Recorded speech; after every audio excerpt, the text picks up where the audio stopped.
الحمدللہ رب العالمین والصلاة والسلام علی خاتم الانبیاء والمرسلین وعلی آلہ وصحبہ الطیبین الطاہرین۔ اللہم لا سہل الا ما جعلتہ سہلا وانت تجعل الحزن اذا شئت سہلا۔ اللہم ذکرنا منہ ما نسینا وعلمنا منہ ما جہلنا وانفعنا بما علمتنا ونعوذ بک من حال اہل النار۔ الحمدللہ ہمارا خلاصہ قرآن کا سلسلہ اپنے عروج پر ہے۔ آج 13ویں پارے کے اوپر کلام کرنے کا اللہ تبارک و تعالیٰ کی جانب سے کلام کرنے کی سعادت حاصل ہوگی۔ اللہ عز و جل مجھے حق بات کہنے کی توفیق عطا فرمائے اور اپنی زندگی میں قرآن مجید کو نافذ کرنے کی بھی توفیق عطا فرمائے۔ 13ویں پارے میں سورہ یوسف کنٹینیو ہے اور سورہ یوسف کے بارے میں اسے احسن القصص میں شمار کیا گیا کہ اللہ تعالیٰ نے اسے بہترین قصہ، خوبصورت قصہ کہا خود اپنے قرآن مجید میں۔ اور اللہ تبارک و تعالیٰ نے قصہ یوسف کو بیان کرنے کے بعد ہمیں کچھ چیزوں کے اندر انسائٹس دی ہیں، کچھ چیزوں کے بارے میں ہمیں بتا دیا ہے اس قصے کے ذریعے۔ یعنی اگر قصہ یوسف کو کوئی پڑھ لے تو اسے کئی طرح کے فوائد اپنی زندگی میں دیکھنے کو ملیں گے۔ سب سے پہلی چیز کہ بسا اوقات ہمیں کوئی مصیبت ملتی ہے، سب سے پہلی چیز کہ بعض اوقات انسان کو کوئی مصیبت پہنچتی ہے، لیکن وہ مصیبت در حقیقت کسی نعمت اور راحت کے حصول کا سبب اور ذریعہ بنتی ہے۔ جیسا کہ حضرت یوسف علیہ السلام کو بچپنے کی حالت میں کنویں میں ڈالا گیا، لیکن آپ وہاں سے مصر کے بازار تک پہنچے، غلام در غلام بنتے رہے اور پھر بالآخر اللہ تبارک و تعالیٰ نے انہیں مصر میں سلطنت عطا فرمائی۔ تو کبھی کبھار مصیبت کا دورانیہ بڑا ہو جاتا ہے، مصیبت مل جاتی ہے، لیکن وہ آخر کار نعمت اور راحت کے حصول کا سبب بنتی ہے۔ لہٰذا پہلا سبق قصہ یوسف سے ہمیں یہی ملتا ہے۔ پھر دوسری نمبر پہ ایک بہت بڑا لیسن جو ہمیں سیکھ کر اپنی زندگی میں نافذ کرنے کی اشد ضرورت ہے کہ حسد ایک بہت خطرناک قسم کی بیماری ہے، اور اگر یہ سگے بھائیوں میں ہی ہو جائے یا پھر کسی بھی رشتے میں ہو جائے تو یہ بہت نقصان کا سبب بنتی ہے۔ تیسرے نمبر پہ کہ اچھے اخلاق اور اعلیٰ اوصاف اور انسان کی بہتر تربیت اپنا اثر ضرور دکھاتی ہے، چاہے جلدی دکھائے چاہے دیر سے دکھائے، لیکن تربیت کا اثر، اخلاق کا اثر اور اپ برنگنگ جو ہوتی ہے اس کا اثر ضرور نظر آتا ہے۔ جیسا کہ قصہ یوسف میں دیکھا گیا کہ حضرت یوسف علیہ السلام کی پاک دامنی، پاک بازی اور پھر آپ کا اخلاق بالآخر آپ کو تخت تک لے آیا۔ اسی طریقے سے عفت اور عصمت، امانت اور استقامت یہ ساری بھلائیوں کا سرچشمہ ہے۔ اور بہت امپورٹنٹ دور حاضر کے حساب سے کہ مرد اور عورت کا خلوت میں یعنی تنہائی میں ایک جگہ جمع ہونا، میل جول رکھنا، یہ باعث فتنہ ہے۔ اور آج اگر ہم دیکھیں تو ایجوکیشن انسٹیٹیوٹ سے لے کر ہر جگہ پہ مرد و عورت کا اختلاط نظر آتا ہے۔ شادی ہو، موت ہو، پڑھائی کی جگہ ہو، کوچنگ سینٹرز ہوں، ہر جگہ پر آپ کو مرد و عورت کا اختلاط نظر آئے گا۔ اور وہ اختلاط ایسا اختلاط جس میں کبھی ٹچ ہو رہا ہے، کبھی کچھ ہو رہا ہے، چاہے غلطی سے ہی ہو رہا ہو، لیکن ایک فتنے کا سبب، ایک فتنے کا باعث بن رہا ہوتا ہے۔ لہٰذا اس سے جتنا بچنا ممکن ہو اتنا بچنا چاہیے۔ اسی کے ساتھ اللہ تبارک و تعالیٰ پر ایمان اور عقیدے کی پختگی انسان کو مصیبتیں برداشت کرنے اور انہیں اچھے طریقے سے کیٹر کرنے کے لیے معاون و مددگار ثابت ہوتی ہیں۔ اسی طریقے سے مومن کو چاہیے کہ اپنی ہر مصیبت کے وقت اپنے اللہ کی جانب رجوع کرے، ادھر ادھر کہیں لوگوں سے مدد مانگنے کے بجائے اپنے رب تعالیٰ کی جانب رجوع کریں، تاکہ آپ کو ذہنی اور قلبی سکون بھی ساتھ میں میسر ہو۔ اور بہت امپورٹنٹ چیز کہ سچ کو انتہائی مشکل حالات میں بھی کبھی نہیں چھوڑنا چاہیے، یعنی جھوٹ کا سہارا لے کر کہیں کہ ہم اس سچویشن سے نکل جائیں، یہ نہیں کرنا چاہیے۔ قصہ یوسف ہمیں یہ سبق سکھاتا ہے۔ اسی طریقے سے ہر مسلمان کو اور عموماً ان لوگوں کو جو کہ اسلام کی طرف لوگوں کو بلانے والے لوگ ہیں، داعی ہیں، اپنے دامن کو برائی سے بچانے کا اہتمام کرنا چاہیے۔ اس قصے سے صبر کی فضیلت اور اس کے بہترین انجام کی طرف یقین دہانی ہوتی ہے، اور یہ بھی معلوم ہوتا ہے کہ جب اللہ تبارک و تعالیٰ کسی کے ساتھ خیر کا ارادہ فرماتا ہے تو اسے پوری دنیا مل کر نہیں روک سکتی. جو اللہ اپنے بندے کو عطا فرمانا چاہتا ہے وہ اسے عطا ہو کر رہے گا، پھر چاہے پوری دنیا اس چیز کے سامنے کھڑی ہو جائے، لیکن اللہ دینے کا ارادہ رکھتا ہے تو کوئی چھین نہیں سکتا. لہٰذا توکل مکمل طور پر اپنے رب کی جانب رکھیں کہ جو چیز مجھے حاصل ہونی ہے وہ بائی ہک بائی کروک ہوگی. کوئی انسان، کوئی جن، کوئی جادو، کوئی طاقت اس چیز سے آپ کو نہیں روک سکتا، وہ چیز آپ کو حاصل ضرور ہوگی. لہٰذا اللہ کی ذات کے اوپر توکل رکھیں. اور اگر اللہ تعالیٰ کسی تکلیف میں مبتلا کرنا چاہے تب بھی کوئی بھی شخص مبتلا کرنے سے روک نہیں سکتا. لہٰذا جب دونوں چیزیں اللہ کی جانب سے ہیں تو جادو سے ڈرنا یا لوگوں سے ڈرنا یا لوگوں کے انتشار اور فتنوں سے ڈرنا، یہ تمام چیزیں احمقانہ باتیں ہیں. اللہ کی جانب توجہ رکھیں، اس کی طرف توکل رکھیں. انشاءاللہ جو چیز اللہ تعالیٰ نے مقدر کی ہے وہ اپنے بہترین اجر کے ساتھ حاصل ہوگی. اگر ہم مطالعہ کریں اس قصے کا تو حضرت یوسف علیہ السلام کی برات اور ان کی طہارت کی کئی شہادتیں سامنے آتی ہیں. یعنی ایک وہ بات کہ جب انسان سچا ہو تو اس کی سچائی اور پاک دامنی کو اللہ تبارک و تعالیٰ کہیں نہ کہیں سے ثابت کر دیتا ہے. تو اب دیکھیے قصہ یوسف کئی جگہ سے حضرت یوسف علیہ السلام کی پاک دامنی اور ان کی طہارت سامنے آئی.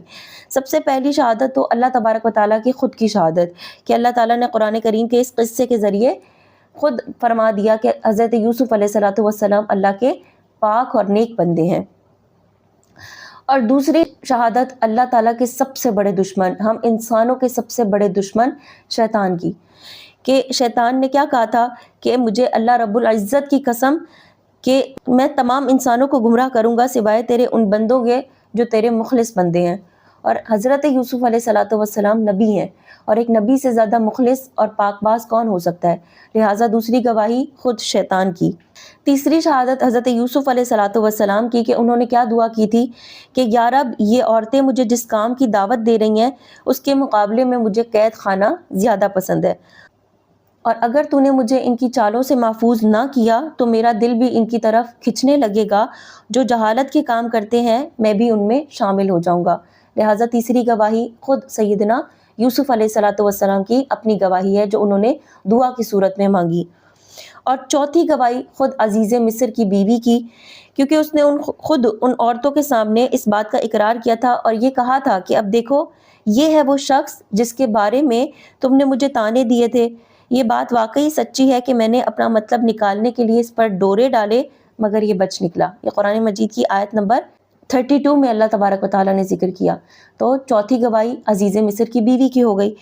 اور پانچویں شہادت عزیز مصر کے خاندان کے اس بچے کی تھی جو ابھی پالنے میں تھا، بولنے کی طاقت نہیں رکھتا تھا، لیکن اللہ تبارک و تعالیٰ نے حضرت یوسف علیہ السلام کی براءت کے اظہار کے لیے اسے اذن عطا کیا، قوت گویائی عطا فرمائی. اور جس طرح حضرت عیسیٰ علیہ السلام نے اپنی والدہ کی براءت کا اظہار فرمایا اس عمر میں، اسی طریقے سے اس بچے نے بھی حضرت یوسف علیہ السلام کی طہارت کی گواہی دی.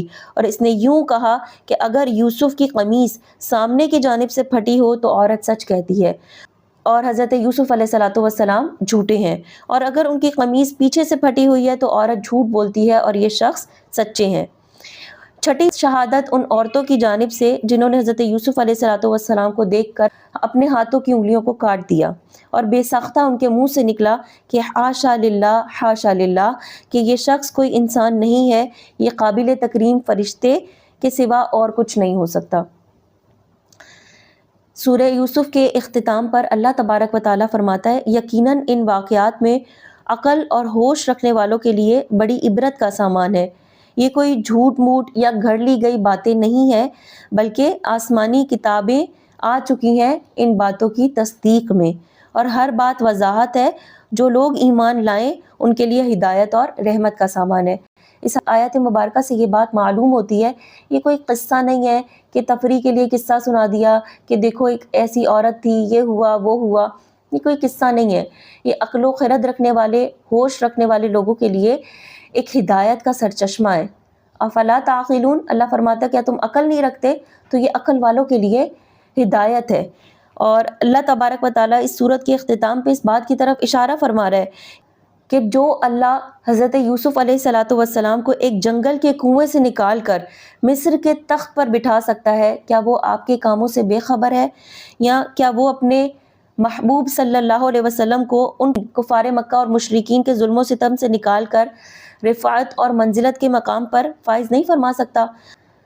اللہ تبارک و تعالیٰ نے اپنے محبوب کریم کو وَرَفَعْنَا لَكَ ذِكْرَكَ کہہ کر اعلیٰ ترین مرتبے پر فائز فرما دیا، ان کفار اور مشرکین کا منہ کالا فرما دیا، اور یقیناً اللہ تبارک و تعالیٰ اس دین حق کو غالب فرمائے گا، جس طریقے سے اللہ تبارک و تعالیٰ نے یوسف علیہ الصلوۃ والسلام کو اپنے بھائیوں پر غلبہ عطا فرمایا۔ لہٰذا رہتی دنیا تک اسلام کو نیست و نابود کوئی نہیں کر سکتا، اسلام کا بول بالا رہے گا اور انشاءاللہ اس کو مزید عروج اور ترقی حاصل ہوگی۔ اس کے بعد سورہ رعد ہے، جو کہ مکی صورت ہے، اور اس میں بھی اولاً اللہ تبارک و تعالیٰ نے عقائد مشرکین مکہ کی اصلاح کی تمام چیزوں کا ذکر فرمایا۔ اللہ تعالیٰ نے اپنی کائنات میں پھیلی ہوئی چیزوں کی طرف مشاہدہ کرنے کا حکم دیا کہ دیکھو کہ کوئی ذات ہے جو ان سب چیزوں کی پیدا کرنے والی ہے، اور پھر اللہ تبارک و تعالیٰ نے کفار مکہ کا وہی اعتراض کہ یہ غیب کی خبروں کی جانب، قرآن کی جانب ایمان نہیں لاتے تھے، ان تمام چیزوں کی نشاندہی فرمائی۔ آگے کفار مکہ اور مشرکین کو نبی علیہ الصلوۃ والسلام سے 3 اعتراضات تھے۔ اللہ تعالیٰ نے ان اعتراضات اور ان کا جواب دیا۔ پہلا اعتراض ان کا یہ تھا کہ آپ صلی اللہ علیہ وسلم کی تعلیم یہ ہے کہ مرنے کے بعد دوبارہ زندہ ہونا ہے، تو یہ کہتے تھے کہ ہماری عقل میں نہیں آتا۔ تو اللہ تبارک و تعالیٰ نے آیت نمبر 5 میں اس بات کا جواب دیا۔ اللہ تعالیٰ فرماتا ہے کہ اللہ تعالیٰ کا مردوں کو زندہ کرنا کوئی تعجب کی بات نہیں ہے، اس لیے کہ جو ذات یہ عظیم کائنات بالکل عدم سے وجود میں لا سکتی ہے، یعنی پہلے تو کچھ بھی نہیں تھا نا، بالکل عدم، کوئی چیز نہیں، جب اس عدم سے وجود میں یہ کائنات اور یہ تمام چیزیں اللہ تبارک و تعالیٰ پیدا فرما سکتا ہے، تو پھر اللہ تعالیٰ کے لیے کیا مشکل ہے کہ دوبارہ سے انسانوں کو زندہ فرمائے۔ لیکن تعجب کے لائق بات تو یہ ہے کہ یہ لوگ، یعنی یہ جو کافر لوگ ہیں، یہ کھلی آنکھوں سے اللہ تعالیٰ کی قدرت کاملہ کے بے شمار چیزوں کا مشاہدہ کرنے کے باوجود یہ اللہ تعالیٰ کی قدرت کے منکر ہیں، یعنی اللہ تعالیٰ کی قدرت کا انکار کرتے ہیں۔ اللہ تعالیٰ نے ازسر نو آسمان، زمین اور ہر چیز کو پیدا کیا، یہ ہر چیز کو دیکھ رہے ہیں، اس کے باوجود انکار کرتے ہیں، تو تعجب کی بات تو یہ ہوئی۔ ان کا دوسرا اعتراض یہ تھا کہ اگر آپ نبی ہیں، یعنی حضور اکرم صلی اللہ علیہ وسلم اگر نبی ہیں، تو ہم آپ کی نافرمانی میں لگے ہوئے ہیں، یعنی ہم آپ کو ایکسیپٹ نہیں کر رہے، آپ کو نبی نہیں مان رہے، آپ کی لائی ہوئی تعلیمات کے اوپر عمل نہیں کرتے، تو آپ ہم پر جلد عذاب کیوں نہیں منگوا لیتے؟ تو اللہ تعالیٰ نے اس بات کا جواب آیت نمبر 6 میں دیا کہ تم سے پہلے بہت سی قوموں پر اللہ کا عذاب آ چکا ہے، تم پر بھی آ سکتا ہے، مگر بات یہ ہے کہ اللہ تعالیٰ اپنی شان، علم و عفو سے بڑھ کر ہر چھوٹے بڑے جرم پر فوراً گرفت نہیں فرماتا، وہ لوگوں کی غلطیوں اور کوتاہیوں کو دیکھتا ہے اور درگزر فرماتا ہے، یہاں تک کہ جب ظلم و ستم اور نافرمانیاں حد سے تجاوز کر جائیں، پھر اللہ تبارک و تعالیٰ کا عذاب آتا ہے اور پھر اس سے بچنے کی کوئی صورت باقی نہیں رہتی۔ حضرت عبداللہ ابن عباس رضی اللہ تعالیٰ عنہما اس آیت کے بارے میں فرماتے ہیں کہ قرآن مجید میں سب سے بڑھ کر پر امید اور پر تسلی والی آیت یہ ہے، وَإِنَّ رَبَّكَ لَذُو مَغْفِرَةٍ لِلنَّاسِ عَلَىٰ ظُلْمِهِمْ، اور حقیقت یہ ہے کہ لوگوں کے لیے ان کی زیادتیوں کے باوجود آپ کے رب کی ذات ایک معاف کرنے والی ذات ہے۔ اسی طریقے سے مشرکین مکہ کا تیسرا اعتراض یہ تھا کہ جو معجزہ اور نشانی ہم طلب کرتے ہیں، یعنی ایک تو اللہ تبارک و تعالیٰ اپنے محبوب کو معجزات عطا فرما رہا ہے، نشانیاں دے رہا ہے، لیکن جو معجزات اور جو نشانیاں ہم طلب کرتے ہیں آپ وہ ظاہر کیوں نہیں کرتے؟ تو اللہ تعالیٰ نے اس کا جواب آیت نمبر 7 میں یوں دیا کہ فرمائشی معجزات کا پورا کرنا یہ پیغمبر اور ولی کے اختیار میں تھوڑی ہے، بلکہ اللہ تعالیٰ جو معجزہ دکھانا چاہے اللہ تعالیٰ کا اذن ہے، اور اللہ تعالیٰ کی مرضی ہے کہ وہ اپنے پیغمبر کی تصدیق کے لیے جو چاہے جیسا چاہے وہ معجزہ دکھا دے۔ لہٰذا آپ صلی اللہ علیہ وسلم کے بارے میں اللہ فرماتا ہے، انما انت منذر ولکل قوم ہاد، یعنی اے پیغمبر بات یہ ہے کہ آپ تو صرف خطرے سے ہوشیار کرنے والے ہیں، یعنی انہیں اللہ تعالیٰ سے ڈرانے والے ہیں، اور ہر قوم کے لیے کوئی نہ کوئی ایسا شخص ضرور ہوا ہے جو ہدایت کا راستہ دکھائے۔ اس کے بعد آیت نمبر 10 میں اللہ تبارک و تعالیٰ ارشاد فرماتا ہے کہ اللہ تعالیٰ نے ہر شخص کے آگے اور پیچھے نگران فرشتے مقرر فرمائے ہیں جو اللہ کے حکم سے باری باری اس شخص کی حفاظت کرتے ہیں۔ بخاری شریف کی ایک روایت ہے کہ ایک جماعت دن کے وقت انسانوں کی نگرانی پر مامور رہتی ہے اور ایک دوسری جماعت رات کے وقت انسان کی یا دیگر تمام مخلوق کی حفاظت کرتی ہے۔ ابو داؤد کی ایک روایت کے مطابق مولا علی رضی اللہ تعالی عنہ سے مروی ہے کہ فرشتے مختلف حادثات سے انسانوں کی حفاظت کرتے ہیں، البتہ جب اللہ تبارک و تعالیٰ کا ہی حکم یہ ہو کہ اسے کسی تکلیف میں، کسی اذیت میں مبتلا فرمانا ہے تو یہ فرشتے وہاں سے ہٹ جاتے ہیں۔ اسی طریقے سے ابن جریر میں حضرت عثمان غنی رضی اللہ تعالیٰ عنہ سے یہ بات معلوم ہوتی ہے کہ ان فرشتوں کا کام صرف دنیاوی تکلیفوں اور مصائب سے بچانا ہی نہیں ہے، بلکہ انسان کو گناہوں سے بھی بچانا، اللہ تعالیٰ کا خوف دلوں میں ڈالنا اور نیکی کرنے کی طرف رجحان پیدا کرنا، یہ بھی ان کے کاموں میں سے ایک کام ہے۔ لیکن پھر بھی اگر انسان ان تمام چیزوں سے صرف نظر کر کے بچ بچا کر گناہوں میں ملوث ہو جاتا ہے تو پھر یہ فرشتے اسے توبہ کی طرف جلدی کرنے کی طرف مائل کرتے ہیں، تو پھر اچھے دل والے لوگ یا پھر اچھی صفت والے لوگ فوراً توبہ کرنے میں جلدی کرتے ہیں۔ لیکن اگر پھر بھی کوئی انسان اس جانب متنبہ نہ ہو رہا ہو اتنی تلقینات کے بعد بھی، تو پھر فرشتے اس کے نامہ اعمال میں گناہ لکھ دیتے ہیں۔